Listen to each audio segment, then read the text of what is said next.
ইচ্ছে করে একটা ঘরে থাকবো দুজনাই, করবো ভিটে খুশির রিটে সঙ্গী হবি আয়।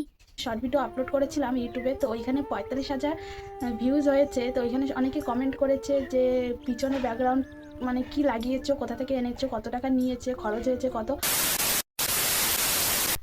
Hello everyone, welcome back to my channel. আশা করি তোমরা সবাই ভালো আছো। তো আমিও খুব ভালো আছি। তো আজকে চলে এসেছি নতুন একটা ইন্টারেস্টিং ব্লগ ভিডিও নিয়ে।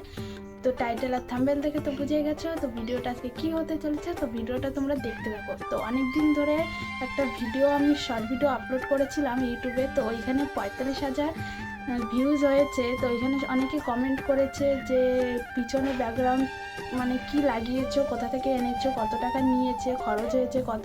তো তোমাদের সব কিছু জানাতে আমি এই ভিডিওটা শ্যুট করছি। তো ভিডিওটা লাস্ট অবধি দেখো প্রথম থেকে। তো চলো শুরু করা যাক এখন। তো এবার বলি পিছনে আমি কি লাগিয়েছি আর কোথায় তোমরা পাবে এটা। তো ব্যাপারটা হচ্ছে তোমরা যে কোনো দোকানে গেলেই মানে মুদিখানা দোকানে, কসমেটিকের দোকানে গিয়ে বলবে যে রঙিন পেপার দিতে। তো রঙিন পেপার দেখতে পাচ্ছ অনেক কালারের হয়, লাল, নীল, সবুজ, অনেক কালারের। তোমার যেটা পছন্দ হবে তুমি সেটা নিয়ে আসবে। আমার তো লাল কালার পছন্দ হয়েছে। তো এক একটা মানে পেপারের দাম হচ্ছে 5 টাকা করে।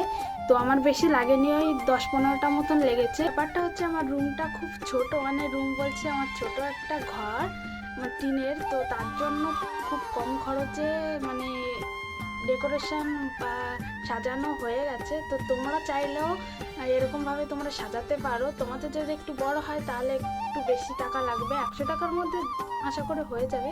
তোমার 100 টাকাও লাগেনি। তো তোমাদের আর কোনো যদি প্রশ্ন থাকে যে অন্য কোনো ব্যাপারে তাহলে কমেন্ট করে জানাতে পারো। আর ভিডিওটা ভালো লাগলে লাইক, কমেন্ট, শেয়ার করে দিও। তো চলো টাটা, দেখা হচ্ছে নেক্সট ভিডিও। চলো টাটা।